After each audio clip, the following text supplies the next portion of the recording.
Hello to everybody. Thank you for being here in name of the Tirana International Film Festival, 21st edition. And I'm very happy to be here and be part of this event that is hosting our great friend Milcho Manchevski, coming here after the premiere yesterday of his latest film, Kaimak. And we're going to be talking today about narrative strategies and some topics that may be a little more maybe current in our area, but also seeing it as something that is necessary to think of while creating a film, and what is needed to be done to see it as a whole package, as a project that needs to be realized at the end, which is also a financial matter involved. So I think for our film lovers here, Milcho is no big introduction, but just as a background, you are a filmmaker born in Skopje, Macedonia, North Macedonia now, and you've been living in the US for quite some time, correct? And sorry, just asking you like that, but I think it's important to see it in terms of an artist who is part of not only of his place of childhood, of his origin, but also as someone that evolves through all the experiences of his life. So, as the main thing, or let's say the first spark that I thought of while after Agam proposed to me the idea of being in this panel with you, I was reading in the Macedonian press something about the Union of the Filmmakers awarding the Golden Star of Macedonia for film to Labina Mitevska. So, and I was scrolling down and I was seeing some of the other recipients, and you are one of them. You received this honor in 2014. So I immediately connected to the idea of having this distinguished honor from the country that you were born in. But then I was thinking, like, I was seeing that there were also other names, like Janusz Kaminski was there and other people. So I was like, okay. Then I was reading your article in Cine Europa last year about being not Macedonian enough, and I was like, okay, how do we define artists nowadays when we're thinking also in terms of where their products are going in the festivals or with the producers, and how are they finding the support they need to realize their arcs. So I'm starting with that, because I think that was a very extensive article, and I think you had a lot to say regarding that. So I'm asking you maybe to start with that topic. Well, good evening, everybody, first of all. Very happy to be here again. I was in Tirana once, ages ago, and it's a different city. The name of that article in Cine Europa was Great Expectations When a Film is Not Macedonian Enough. The name of the article was Great Expectations When a Film is Not Macedonian Enough. And I decided to sit down and write this because I have been dealing with that topic forever. In interviews, in conversations, in reflections about how people look at my work, what they expect, what they want to see, and how they understand it. And the gist of it is as follows. What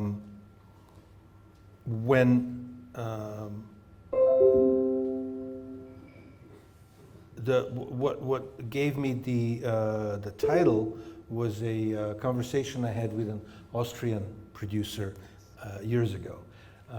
She wanted to be part of a film I was developing at the time, which ended up being a co-production between 6 different European countries. And at the time, this producer wanted to be the Austrian representative, so it would have been a co-production with Austria. We had a conversation, we exchanged pleasantries, she asked for the script, I sent her the script. Then about a week or 2 weeks later, she calls again and we're talking again. And she says, you know, I like the script, it's good, it's exciting, but it doesn't feel Macedonian enough. So I wasn't sure how to respond to that. I wish I was a little more irreverent in responding. I just asked her, like, have you ever been to Macedonia? She says, no. I'm like, okay. And then I thought some more, and my assumption, and this is just an assumption, but it's a pretty well-educated assumption, was that she wanted to see in this script, which is about a young doctor who lives in Skopje in Macedonia and has problems, the kind of problems you would probably have, I don't know, in Dublin or in Amsterdam or in Shanghai or in Lagos. But instead, she wanted to see something specific to the place.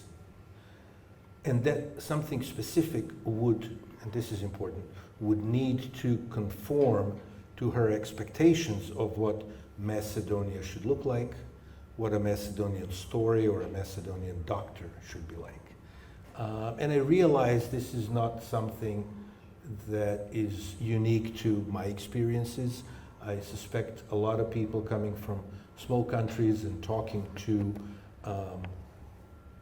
people from bigger cultures, whether they be producers or film critics or just audience, they probably encounter it. Is your film, does it educate me enough about the place you come from, but in a way that I expect to see? Which is, I believe, sort of related to what Said thought when writing about Orientalism, or Maria Todorova when writing about a similar subject matter. It's about being exoticized, being turned into an exotic representative that again needs to conform to the expectations of the exotic, which are in the eye of the beholder. And I know films and filmmakers who have made careers satisfying this type of expectations, coming from big festivals or bigger cultures. It's like, okay, so the film coming from your ex-country should address these subjects and look like this, and people should behave this way. And if you actually make a film that does all of that, then we like it better. Rather than if it's a film that is not necessarily painted in local color, in the way that the viewer would want to see that local color. If it talks of universal themes, universal issues, universal problems, universal emotions, the way that every good work of art should. Because ultimately, a good work of art is probably global. It's global, it talks of global issues, but it's also local. It reflects the local issues or the local color, but again, in a way that you yourself, as an artist, feel things should be done. The second part of the conundrum is what the Macedonian audience would expect from a film that I make that travels globally. Ever since Before the Rain, people in Macedonia got used to the fact that my films are distributed in a lot of countries, first at festivals and then in regular distribution and TV and video and etc. Kaimak, for example, which premiered last night, has been sold to some 50 countries, including all of South America, Central America, Caribbean, European countries, etc. And the phrase I hear so often is, how are you representing us? Or how are you showing us? And I mean, you can sit down and debate it for weeks. It's like, well, is it the artist's job to represent anybody? Is it the artist's job to portray anybody? Then, even if we agree that it is, that part of your job is to be a commercial for your country, and that's very debatable. What is the proper, quote unquote, way of representing a country? Did Bergman represent Sweden in a proper light? Or should his films have been a little more cheerful? So did he do Sweden a disservice? Could his films have been made in Hong Kong? Different taste, but still, would it be the same essence? And then I often realize that what people are talking about is they want you to be their plastic surgeon and their shrink, to portray them in what they would consider to be a better light. Yes. And that better light usually means just a richer, cleaner existence. Usually it's like, where did you find that village? Why is this film taking place in yet another poor Macedonian village? I still keep hearing about the bus in Before the Rain, almost 30 years ago, which was a real bus that I saw in Lindenska Street in Skopje, and I asked the art department to track it down and put it in the film because it looked like a toy, like an old toy, not because I wanted to say Macedonia is poor. But it's indicative, it's interesting when people think that a way to be portrayed in a good light is if they're portrayed as somehow richer, or probably blonder and taller, as opposed to people who live in a society where moral values are important. Characters in the film who are ready to sacrifice for somebody else, who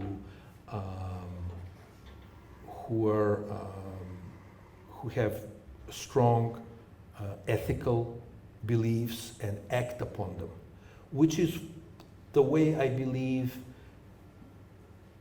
Macedonian society, or at least the heroes in my films that take place in Macedonia, have been portrayed.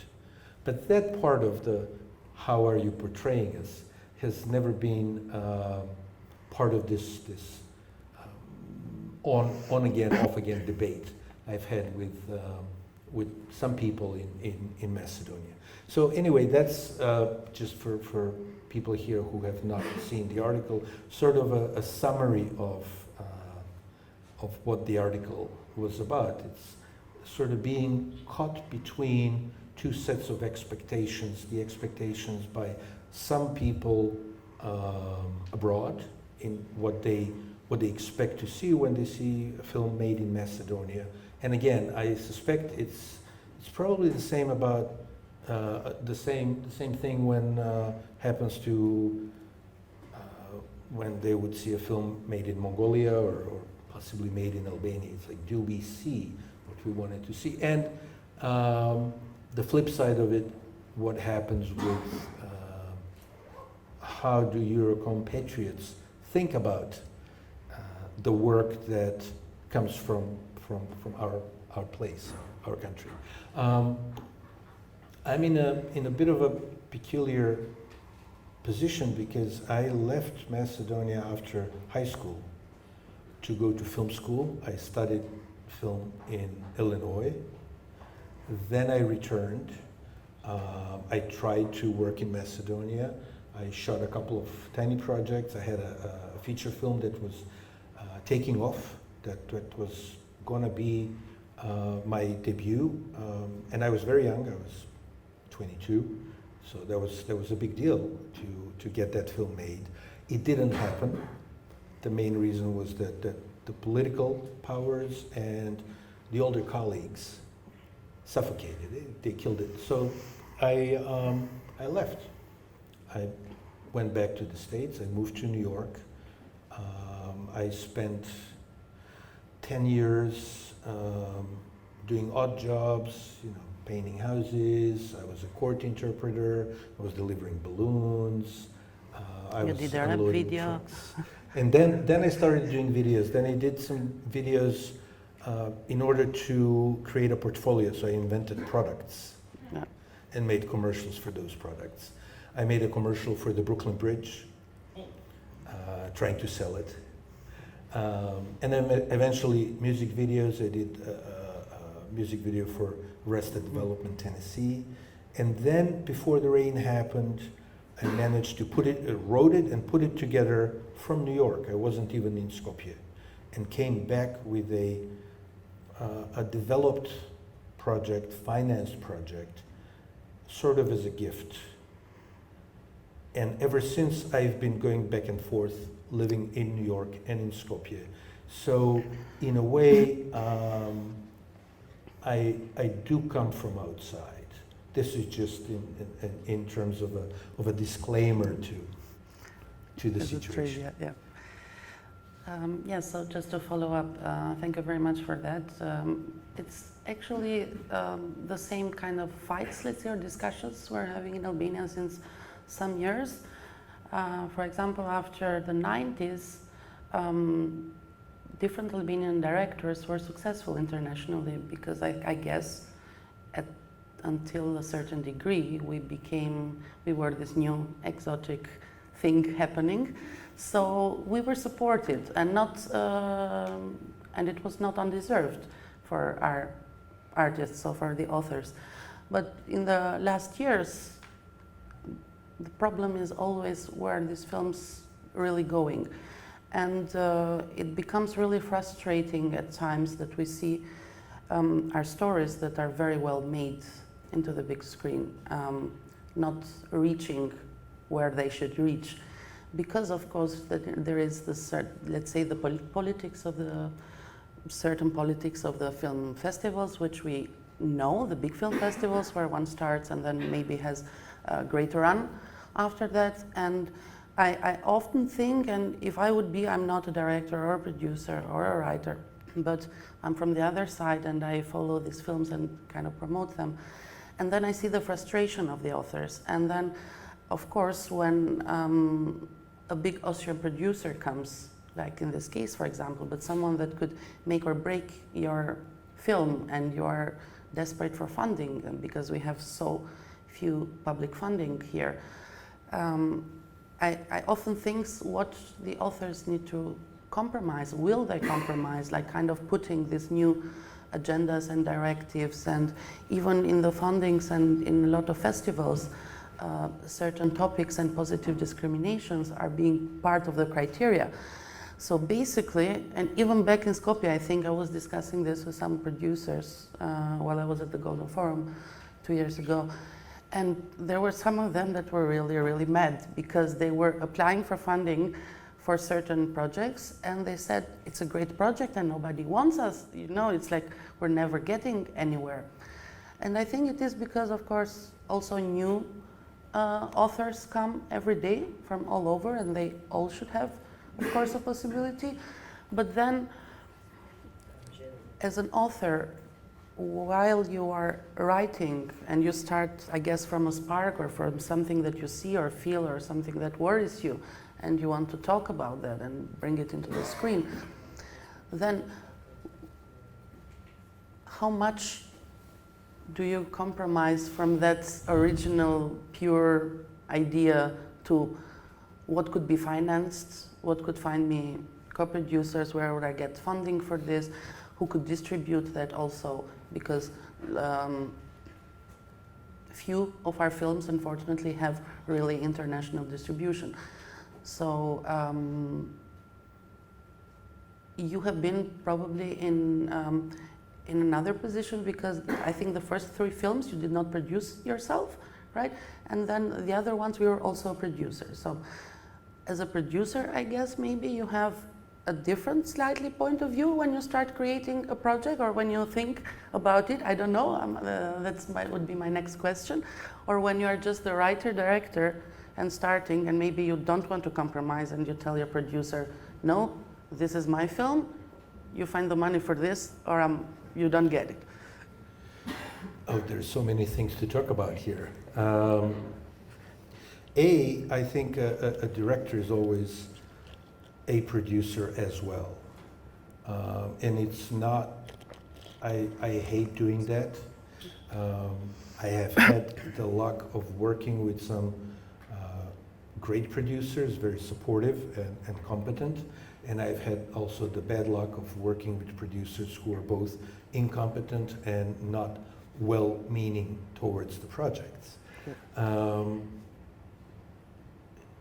I don't think a director needs to take the credit for producing, but often that's just the nature of the beast. That's part of the work that you do, part of the pitching, part of the contacts, part of the developing the contacts and negotiating how the film will be shot, et cetera, et cetera.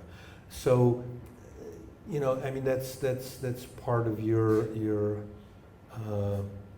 job description. I envy people, I envy directors who can just be the artist. And this is my script, and this is my vision, and go out into the world and call me when we're ready to shoot. I mean, that's fantastic. Doesn't really happen. It's fantastic, but it sounds more like a fantasy. Yeah. I'm sure there are directors who have worked or do work that way. I don't know many of them, and I would gladly trade places. So ultimately, you end up. You know, you're down in the trenches working on the practical aspect of how a film is going to get off the ground. Unfortunately, it's a really expensive undertaking. Another group of people I envy are painters and poets who can just sit down and do the work. Then maybe nobody buys it once you're done with the painting, but at least it's finished.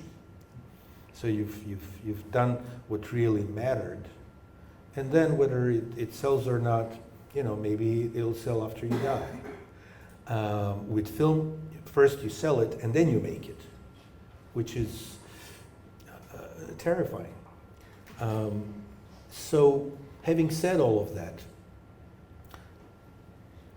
you pretty much know what is Macedonian enough, or what the funding bodies would like, or what the festivals would like. The question is, are you going to do it?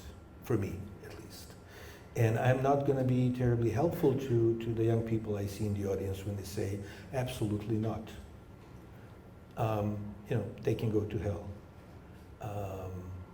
Because I think there's no way to justify in front of yourself and in front of your art making a compromise that affects the art in a bad way.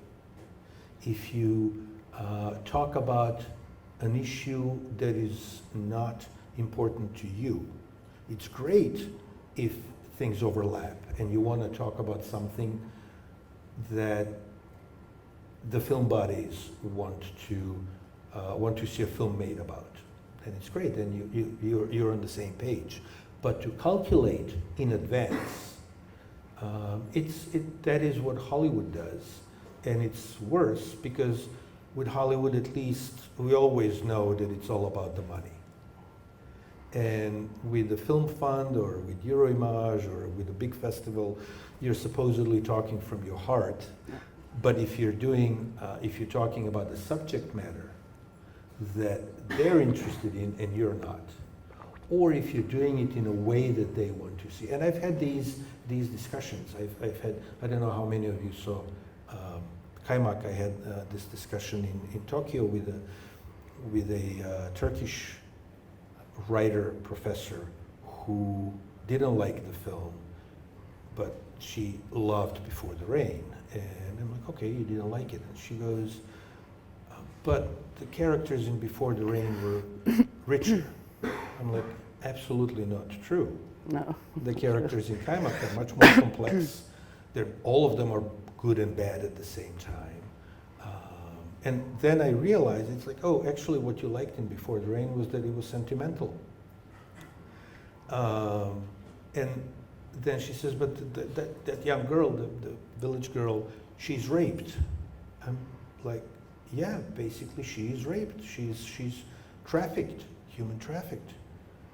But is that something we shouldn't be talking about? How are you going to do Crime and Punishment if you don't kill the old woman with an axe? And she's like, oh, those old white men. Okay, we're probably not going to come to an agreement. So at the same time, it's going to be more difficult to get the film made, if at all. Or, and I don't know what's a bigger tragedy, whether when you cannot make a good film that you wanted to make, or when you make a good film and it doesn't get seen. Because it's a tragedy in itself. Yeah. But that's another thing that might happen, that could happen, because today it's easier to make a film than it was 30 years ago. I mean, we all have cameras and microphones. Maybe the resolution is not as good as if you shot on a big professional camera, but you can make the film. You can write the film, you can pull together the people and the actors and make the film. And then the bottleneck is in the distribution. Will anybody see that film? There may be a fantastic film that is being completed right now somewhere, just next door or somewhere halfway around the world in Paraguay, but we'll never know about it because it's not going to hit the festivals that we follow, or it's not going to be online on the channels that we follow.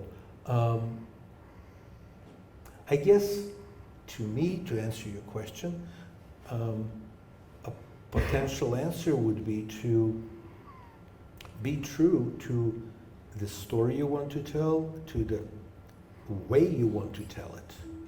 Because a lot of it has to do with the taste. Is the film ambiguous? Do you declare what's good and bad? Are you lecturing your audience? Are you preachy?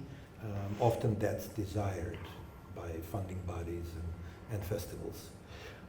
So trying to do the film that you want to do, but then in presenting it, in selling it to everybody that you need to sell it before you make it and after you've made it, try to position it in the best way that you can. So that ideally, and I don't know whether this is really possible, but ideally you make the film so the work itself has the integrity and it's not compromised. And then the selling job is a selling job.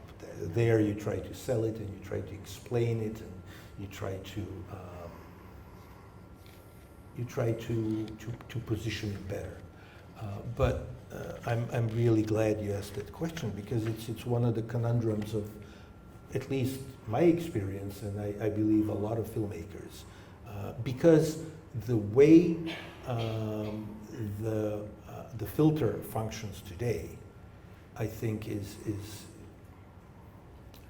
more dogmatic, and I would even dare say more oppressive than it was 10 years ago or 30 years ago. And that's not good for the arts. I totally agree, because I've seen development. I've been in the field now for 15 years. So I remember at the beginning when I started at the Albania National Center of Cinematography, and then the first success and the films that were being developed and shot at the time, and then the films now, and we have a continuous problem, which is kind of over 20 more years of gap of cinema goers and cinemas as a culture moment in Albania. And the audience is not responding to Albanian film, to author films. So it struck me some years back about one Albanian film when there was the screening before the premiere for the press. And one of the journalists went kind of nuts and said, we don't want to see these films, this is all sad, we want to see, I mean, I'm living this sad reality all the day, all my day, I don't want to see it on the big screen, I want something fun on the screen. So, and she said, if I didn't have to be here for my job, I wouldn't be here, I would go away. And it was like, of course, first I respect that you stayed because it's your job, but secondly, of course, I see the same dilemma then with the authors, because while they're writing, and maybe when you have this kind of a response, or you know of this kind of a response from the audience, do you take that into the account when you're doing your next film? How do you respond to that? I mean, you want your product to be faced with the audience, and you want, of course, to have not only the feedback, but to have the criticism, to have everything, but also to have a positive thing that you have done something right and you have to continue. I mean, as you said, this is not an individual art. This is something that exists only in symbiosis with the audience. It's not a book that you put on the drawer and stays there for the next 200 years. I mean, it has to be shown as a work of art. So I discuss it often with Albanian filmmakers, and my trouble then is always like, while trying to support them also morally and also work-wise, professionally, when I'm talking to, let's say, to the internationals, to the possible buyers, to the festival people and everything else, they're just moving on to the next new thing, and they're just like not reacting to it anymore. Even to people who they know and they have supported in their in some works, or they know from other festivals, or they have had direct contact with. And it is, of course, very important to have such events as the film festivals, when people can come and see and understand that there is a community. But then I feel kind of stressed about the community, that sometimes I'm like, maybe. So, okay. So, to come back to the question, on the identity, is it possible? I mean, you discussed it, but do you think if someone really does all the check boxes that was required, let's say, from the producers, from the festival, could still have something that is original, that is his, that spoke from his own voice? It's possible, but the question is, what comes first? Is it something that you genuinely want to talk about, and it overlaps with the expectations, or are you doing it because those are the expectations? And if it's the latter, if you're doing it because those are the expectations, then you've made a compromise. And I think chances are that the work itself will be less powerful, will be less sincere, will be less good. I don't want to be dogmatic and say you cannot make a good film if you approach it that way. But I think that is the case. So it's about where the initial embryo of the film, where the story and where the tone come from. Do they come from the filmmakers? It doesn't have to be one filmmaker. I mean, it could be the writer plus the director, and then the editor shapes the film, and then the actors shape the film. But does it come from the artists who make the film? And does it come from a genuine desire to talk about it and to talk about it in that particular way. I want to make a sad movie. Or are you doing it as a calculation? Again, as a Hollywood film or as a European Hollywood film, as a festival film. So, you know, I could be wrong, but I believe that unless you are sincere about what you want to, about your work, it's not going to be great work. And there are people who, like, for example, I believe Tarantino doesn't make compromises. Those are the kind of films that he wants to make. And he's fortunate that the audience wants to see that kind of films as well. It's even with Spielberg, it's probably the case. He thinks that what he does, and a lot of people want to see it, he thinks that's a work of art. And in that case, it's sort of, it works, it clicks. Checking all the boxes when developing the concept, when writing the script, when casting, when shooting the film, especially when editing it, you know, how is it going to go? Is it going to be too long?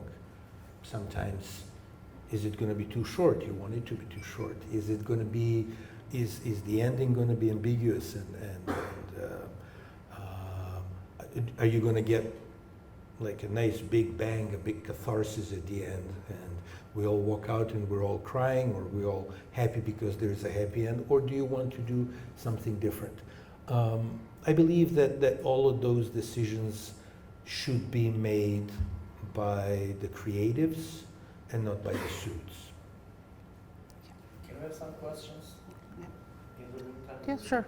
I really want to know about the narrative strategies, like the way you approach, like in each film, like how do you go about telling the stories? I go in a very instinctive way. So telling a story to me is the easiest part, and everything else, visualizing it, casting it, shooting it, that's the difficult part. When at the beginning, when telling the story, it's the spark is a plot situation. Something that is going to develop into an unexpected story.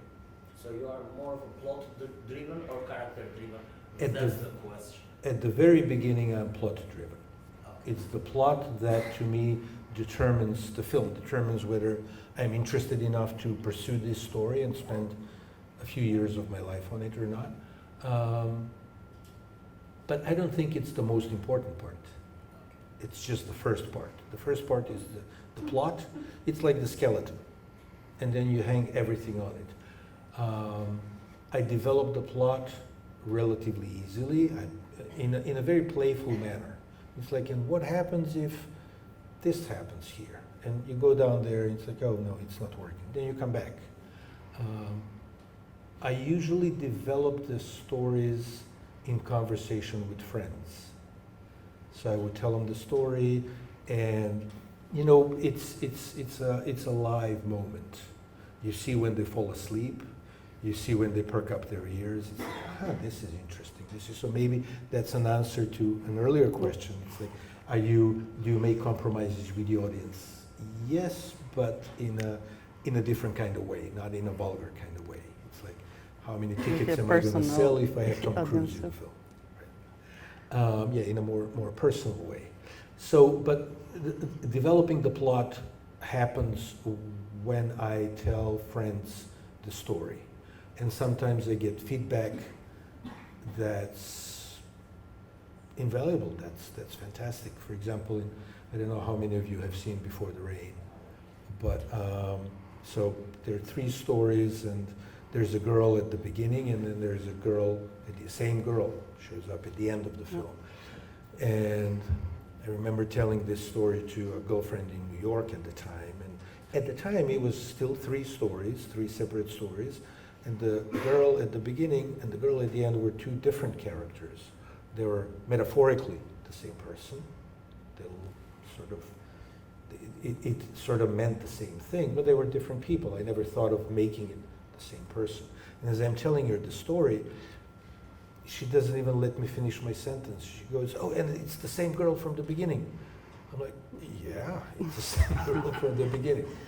And it became the same girl. Yeah. So you get some feedback, and it's important to know what feedback to take and what feedback to ignore. Give credit to people. You know, you steal all the fame, but you still give credit to people.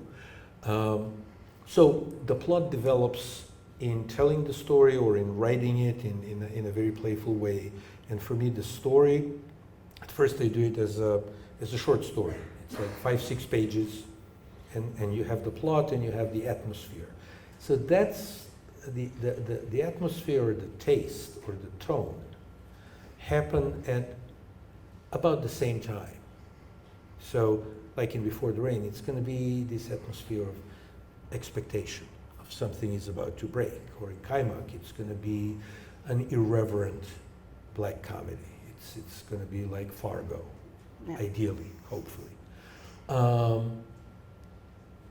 And then I let it sit. So this short story, these 5-6 pages. And I keep coming back to it all the time. And they're like little ideas, and I see something, or I'm like, what if this person was a woman and not a man? And I just jot them down and put them in folders. And I don't know, I mean, it could take a few months, or it could take up to a couple of years before I sit down to write the script. But it's like, once the short story and all the additional elements are ripe, once they're ready, I sit down and write the script. And so I don't do anything in between. I don't do like a long treatment. So 5 pages, next screenplay. And this moment of writing the screenplay is very exciting. It's like I keep thinking about it. I write very fast, so it takes me about 2 weeks to write the draft. I would either run away somewhere to the countryside to write, but I could write anywhere. I could write on the bus. I could write like a couple pages when you're on the train going somewhere, because it's easy and you're fully in it. And this is when the characters begin to take shape. And I would say they're at least as important as the plot.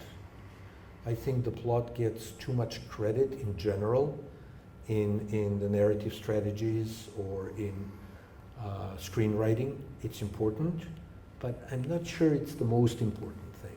I think character is really important, and character, it interacts obviously with the plot. The character is the plot. The character is destiny, as long as you justify it. So your character is going to drive the action, drive what this person is going to do, drive the reaction of the other person, and the plot advances.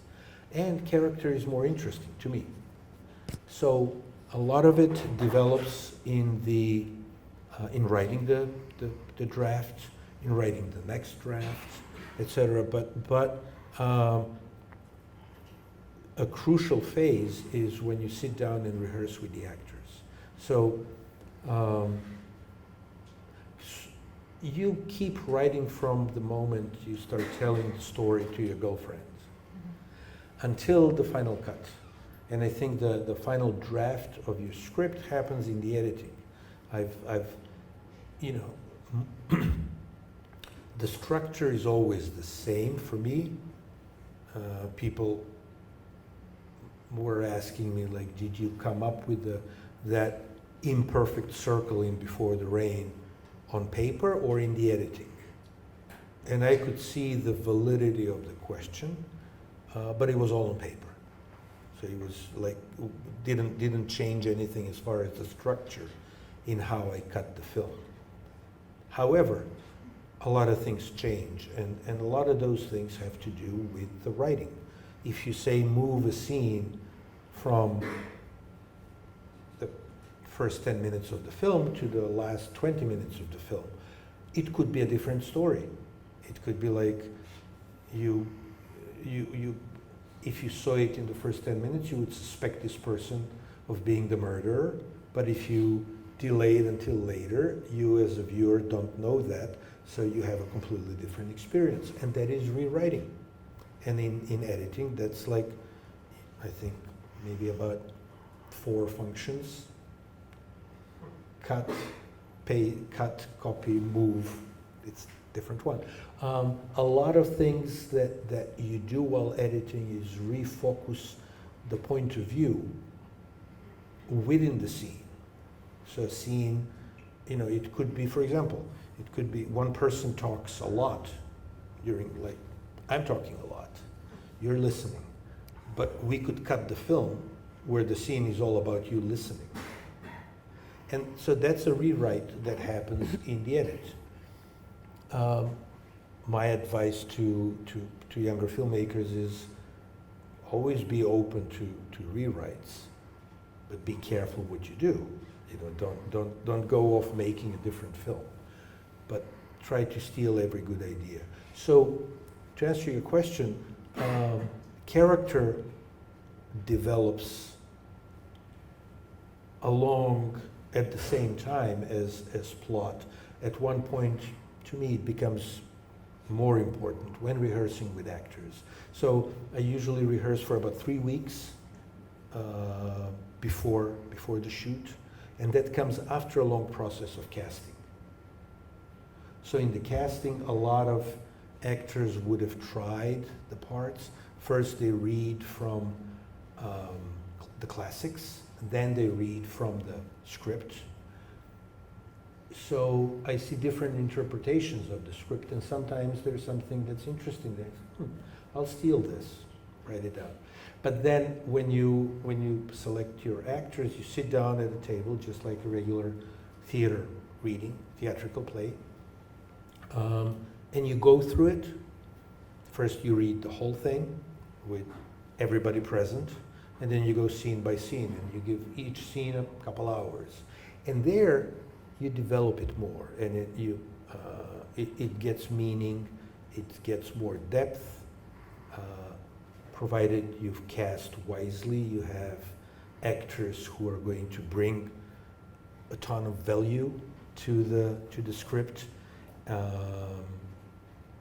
So as long as you're the one making calling the shots, they suggest you say, okay, this is good, let's use it. As long as it's not a movie star or the studio saying, oh, we're going to change the script this way. So that's where a lot of the character deepens. But it's usually all suggested. It's usually all in the screenplay. It just needs to be fleshed out when rehearsing. So by the time we come to filming, there's not that much to do in terms of acting. The acting has been developed in rehearsal, so the shooting is just recreating it in front of the camera, which I think makes the shoot less stressful. It also gives you an opportunity to admit mistakes. A couple times I've made mistakes casting, and you discover those in rehearsal rather than in front of the camera. So, if you have to, you fire the actor and, take the blame for it, but then you end up hopefully with a better film. So to me, that's the day-by-day way of developing the story. And the research, do you pay much attention on the research, stories or characters? And where does it fit in your process? Like you research before you write the script, after you write the script, embody the characters? Like what sort of research you conduct? It's a great question, yeah. I love research. I mean, sometimes I feel that I'm making some films as an excuse to do research. particularly historical, anthropological research, how people behaved in the Middle Ages, for example. It's like, did they hug? Did they, how did they eat? What did they eat? Did they have sex in front of other people? What? So the research, I do it when writing, so usually after the first draft, or something that's really necessary, you would maybe do before the first draft. And then after I start writing, I do more research, and then it develops. I try to be as accurate to facts as possible because it makes me feel more confident. It gives the actors more to work with and the production designer. Also, you get fantastic ideas, things you couldn't think up yourself from research. It's like, I can't believe this was actually really happening. Yeah. I'll just take it, stick it in the script. Yeah. Can I ask a question? Yeah, sure. Come on.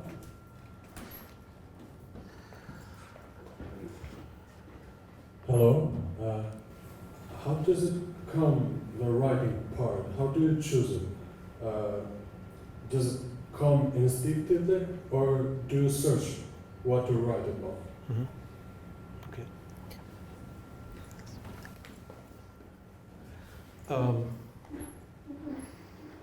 It's almost 100% instinctively. It's an instinct. For me, I need to fall in love with the script, with the story, with the plot, with the taste, with the characters. So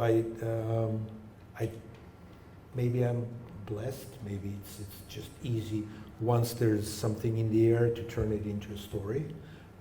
But I don't really go out looking for. I mean, some people are writers first. Some directors are painters first or actors first. And my advice is you don't have to originate the story. It doesn't have to be your story. You can buy a story. You can work with a writer, or you can, pick up a story and then write it yourself, and then, give the credit and pay for it. Or just be inspired and change it so much that it becomes yours. But, and this goes back to what you were asking earlier, that it's like, do you do a story that's about something that people expect from you or people want to see at a festival or with the film funds? Or is it something that you're passionate about? And, it's possible that I'm old school, that I believe in like the divine inspiration and the artist is the one that matters. It's not content. The news. Yeah. Content is offensive. It's not like the pipe existed there and now we're just filling it in with content. It's like, no, this is the important thing, and you build the pipes around the important thing. So it's similar with the story. I don't know whether it's a practical enough advice. Maybe it's easier to come to a film if you play the game and tell the stories that are expected. But somehow I think you will always pay the price for making that kind of compromise, for selling your soul. Okay. Yes? I'm taking that both sides. Questions. It's about I teach at university literature, and I see the students that some of the books, even in the history of literature, had the chance to be changed into a movie. You could say even in all sorts of arts. Even there are some books which are really out of them. You see a picture, you see a ballad, you see a movie. So the narrative of the book has this potential. So I just if you have ever reflected, what is this potential about that could transform a written narrative into a piece of art. And my second question is about, you were talking about your narrative. Have you identified a pattern in the structure of your narrative?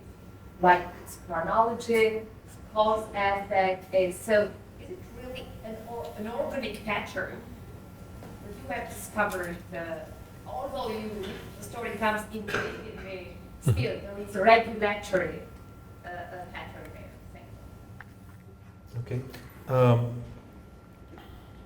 I mean, as far as turning literature into film, or not only literature, comic books, and songs, and paintings into film. It's funny, it's tricky. Usually what gets translated from a novel, for example, to a film is the plot. That's what it boils down to. The plot, and the characters, and then some of the taste, and sometimes there's some visuals in the book that get translated or changed.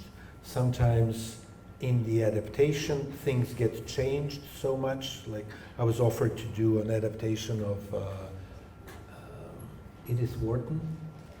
I think the book was taking place in the 19th century, and I was like, I would like to do it, but if we can transport it to the 60s. The producers thought it was a crazy idea, so it didn't happen. But the question is the plot the most important thing? And one thing that matters, when we like a book, or when we like a movie, I believe that we like them for all kinds of things that go way beyond the plot. We like them for the way they make us feel, for the taste they leave in our mouth, for, and I don't want to call it a message, because it's not a message unless you consider something like this a message. This is what it feels like to be in love and not be loved back. So that could be the taste that you get from a movie or from a book. When you work on a novel and try to turn it into a film, you work with the plot, and then you work with what you liked about the novel. Now, what you liked about the novel, the means of expression are entirely different in literature and in film. And I don't know whether translating the relationships between the characters and the relationships between the work and the viewer, whether translating that from literature to film is linear. Maybe you find something completely different that is equally valid and that works better in film, and that makes this work with the same title, with the same plot, equally beautiful and equally important, but it's a different work. And I think ultimately it's always a different work. And the trick is always, how do you work with something that you've fallen in love with and change it at the same time? I've had very little experience with that. I wrote a screenplay based on a French novel once for another director. The film never got made. It was a lot of fun. It was good, but it was also the novel itself was very action-driven, plot-driven, so it was sort of easy to work with it. I'm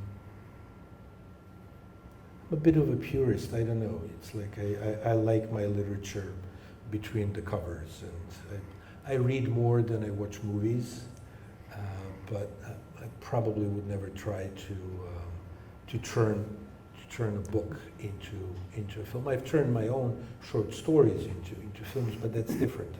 I felt like I had the right to change them and to play with them. What was your second question? Yeah. Oh, the pattern. Do you mean like the structure? I'm not very conscious of it while doing it. I think I've internalized a lot of the, how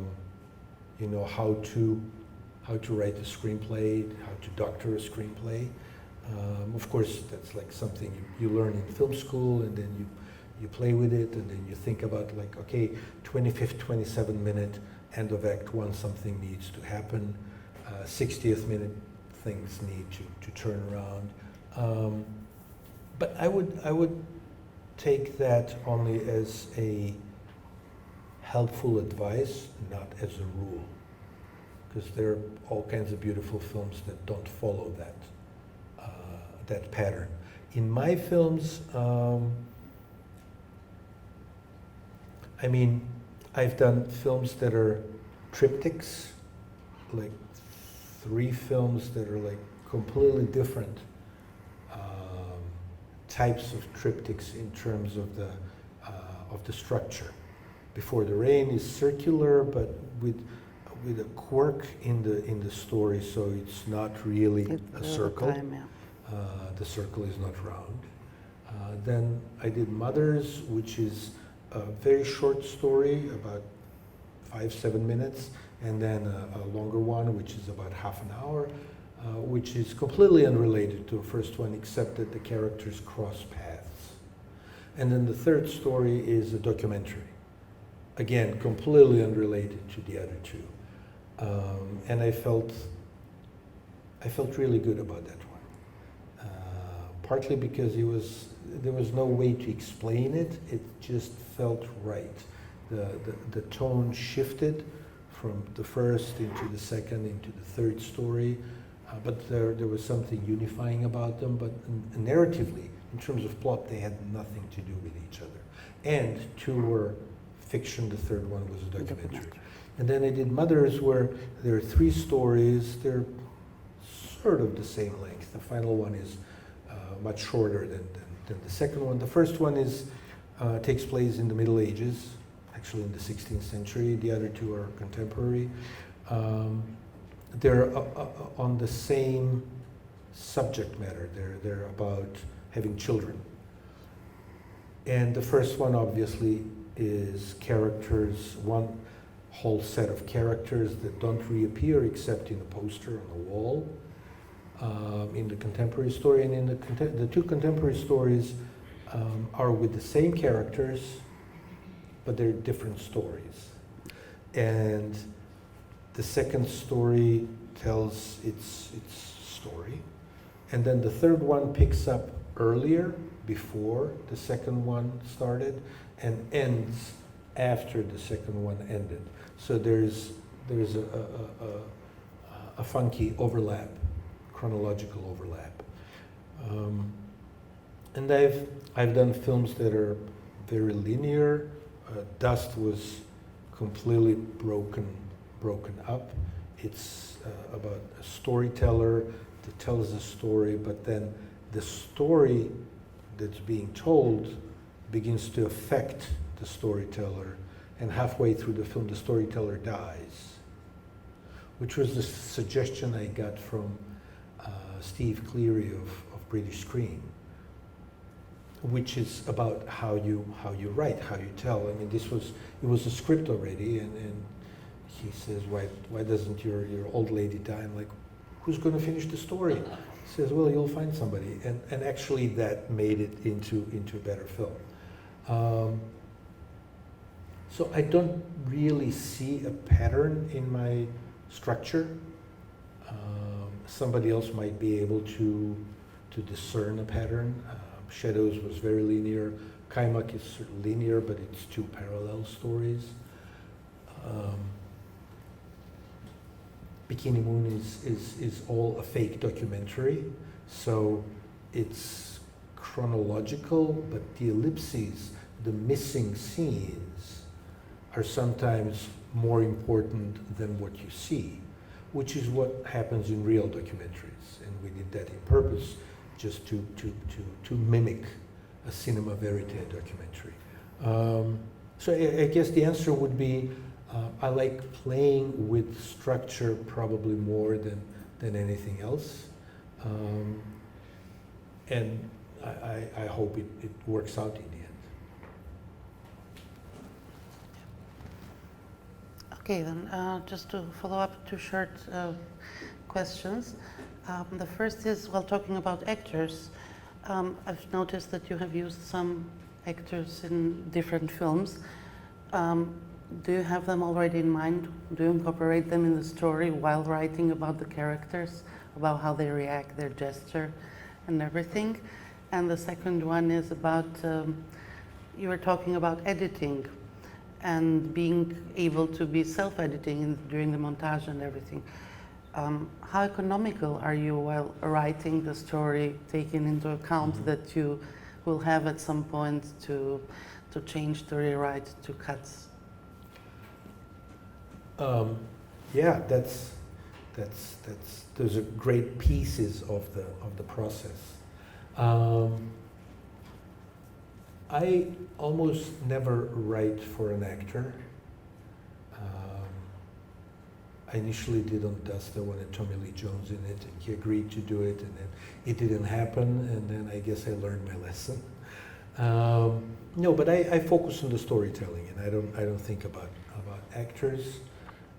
It's all about first the plot and the taste, and then the characters, and then as they develop, then we go out.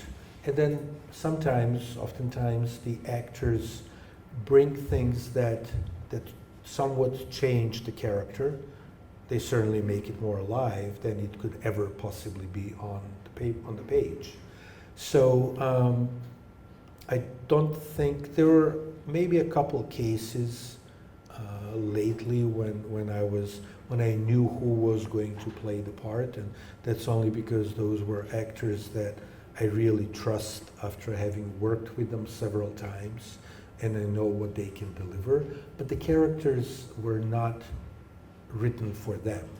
The characters were written as characters, and then the moment I started thinking, where do we go? And it's like, oh, okay, she can do this, and she can make it better. But that's seldom. Partly because I love the casting process. It's exciting. It's nerve-wracking, but it's exciting. It expands on the writing, and usually it takes good 3, 4, 6 months. We see everybody who could possibly be right for the part in terms of age and energy. It doesn't matter whether the actors are stars or not. Actually, if they're stars, that's a little bit of a minus. It also doesn't really matter what they look like. I mean, they have to fit within the general parameters, but I remember on Before the Rain, the casting director came to me with all these headshots, and there was, at the time, the concept of casting in Macedonia was unknown. Directors knew the actors, and they would just pick them and they would do it, but I didn't know them because I came back from New York, and I hired a casting director who did a great job, and so he comes to me with the headshots. I'm like, okay, great, this guy's this is this. Some beautiful faces. And he said, like, okay, now let me show you what they did in their casting sessions, how they read for the parts. Not a single one was the same as what we picked, what I picked in terms of faces. And I advise my students against casting by headshots. into the. Yeah, I mean, it's what the actor brings you with the craft and with the energy and with the emotion, not the face. But and then the editing. I've always been relatively economical in writing. I write. I don't throw out or change too much from what was initially written. But I've learned to be more economical with time, with experience. Like now that my scripts are, I guess, there's less stuff that you take out in the editing. Having said that,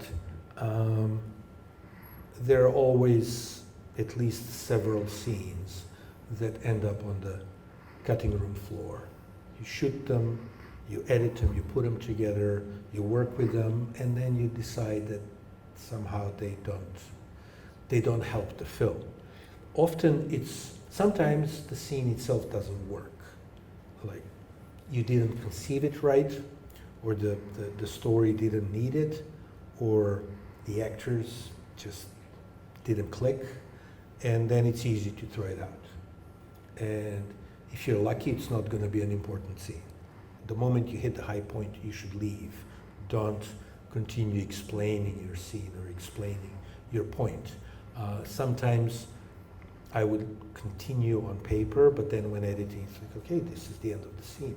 You cut it out. So there were moments where in shaping your narrative in the edit, you throw things out. Sometimes you need extra things, and that's trickier because it's not easy to go back and shoot more. If it's just a line, sometimes you can ADR a line and the character delivers the line while you're looking at the back of their head, and that explains something that you wanted in the scene. And before the rain, I had an experience where there's a big scene at the end of part one where the grandfather confronts his granddaughter who has done something bad, and she's going to, it could erupt into a big conflict. And we felt that he would say, "You're going to start a war." But it wasn't, we didn't shoot that. It wasn't in the script, so we didn't film it. And while we were editing, we were like, okay, we need this line. So we'll go back to the actor, Abdurrahman Shaya, great actor from Kosovo, and ask him to just ADR it and we'll drop it in. Unfortunately, he died while we were editing the film, so he was not available for the line. So we didn't have the line. What we did was we put it in the subtitles. Exactly, I want to say, because the line is there, so. The line is there, except in Albanian. So he never says it, but whenever you read the subtitles or you see the film dubbed, you read the line. Yeah.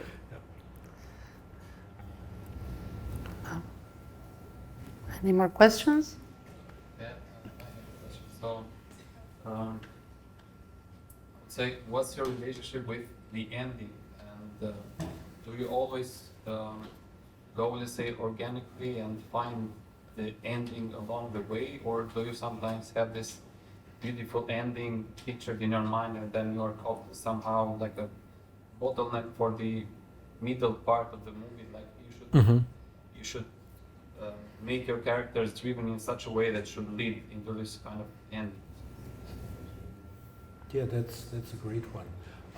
The ending is always the trickiest, and I think people often lose their nerve when it comes to writing the ending and end up with expected or cliched endings. There are so many, especially Hollywood films, with interesting, innovative, unexpected beginnings, and the first 20-30 minutes are like, wow, never seen this, and then by the end it becomes something you've seen hundreds of times. I'm trying to remember.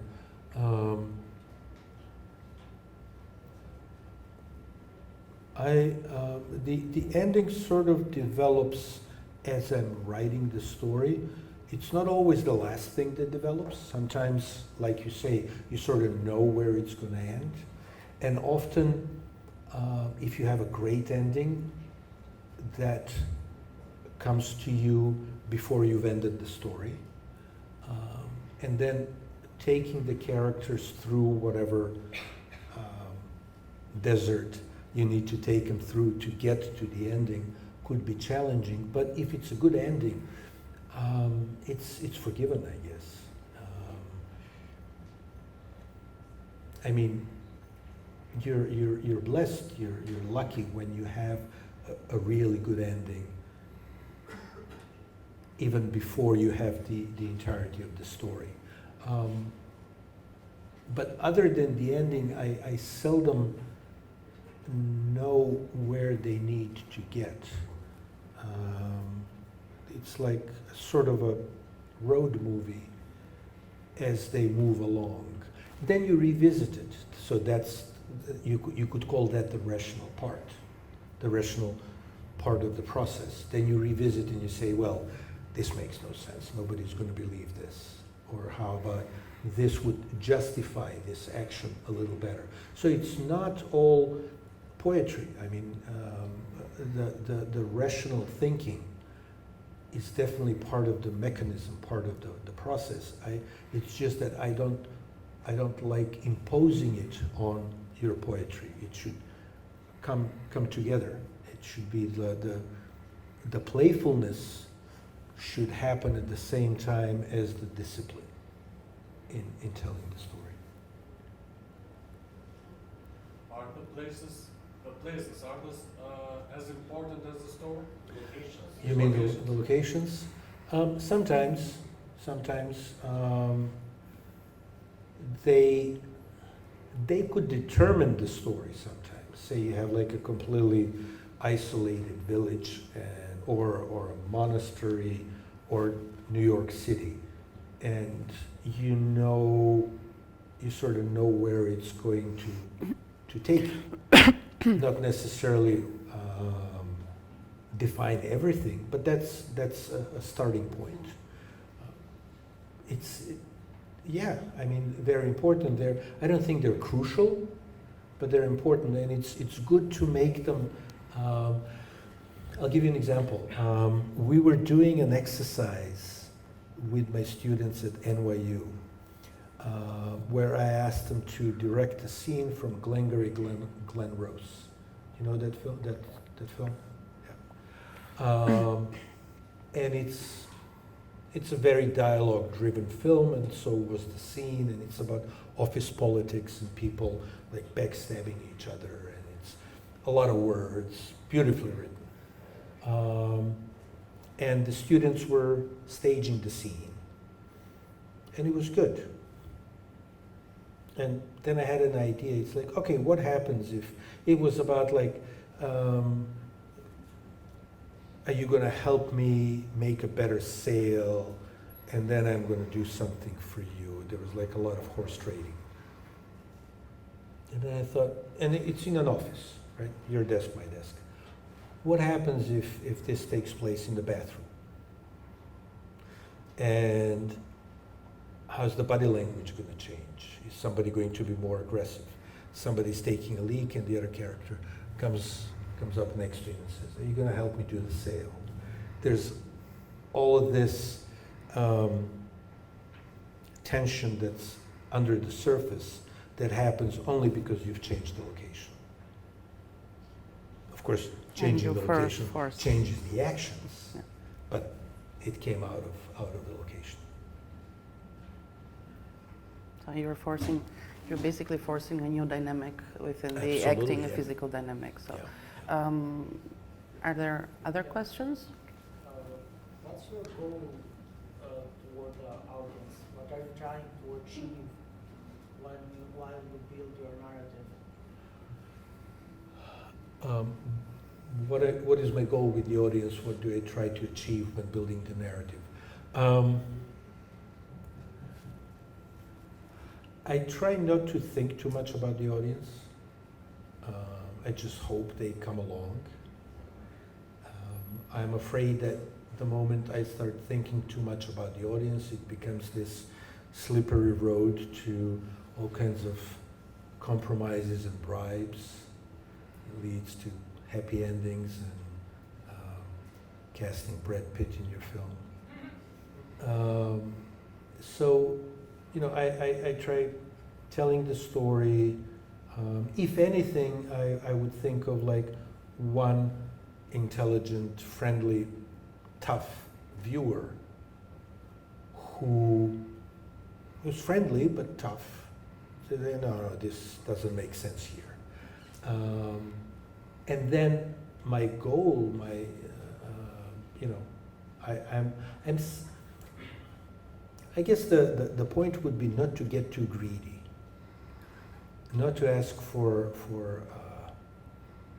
the world. So you're telling your story, you're happy with the story. There's one person out there that's really happy with the story. Ideally, you know, yes, you get your film seen in thousands of theaters and you win festival awards, but that shouldn't be part of the calculation. It's like, because the moment you start calculating, you start watering down your script. And I'm not saying that it needs to be an esoteric piece that only you understand. But the dialogue should be with the work, and the dialogue should be maybe with one viewer out there. And then if it plays to a small but intelligent, articulate audience that either likes or hates your film, that's enough.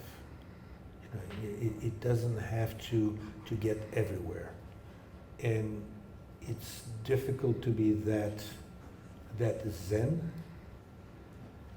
but it liberates you if you can do it.